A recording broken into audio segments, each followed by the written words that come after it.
प्यारे बच्चों, आपको अजीब व गरीब और दिलचस्प मालूमात में खुशामदीद, बच्चों की दुनिया में खुशामदीद। आज हम आपको बताएंगे, मालूमात देंगे कि सबसे बड़ा रेंगने वाला जानवर कौन सा है। मगरमच्छ। अरे भाई, आपको तो पता है। चलें मैं आपको बताता हूँ कि रेंगने वाले जानवरों में सांप, छपकली, मगरमच्छ और कछुआ शामिल हैं। खारे पानी में रहने वाले मगरमच्छ 22 फुट लंबे हो सकते हैं। नो। ये लंबाई एक औसत कार की लंबाई से तकरीबन दुगनी है। ताम आमतौर पर नर समंदरी मगरमच्छ तकरीबन 17 फुट लंबे और मादा मगरमच्छ 10 फुट तवील देखे गए हैं।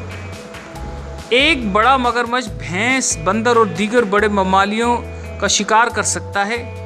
नमकीन पानी में बोधोपाश इख्तियार करने वाले मगरमच्छ शुर्कुल हिंद और ऑस्ट्रेलिया के बहरी इलाकों में पाए जाते हैं। अगरचे इनको खारे पानी का मगरमच्छ भी कहा जाता है, लेकिन बच्चों ये मगरमच्छ मीठे पानी और दलदली खित्तों में भी पाए गए हैं।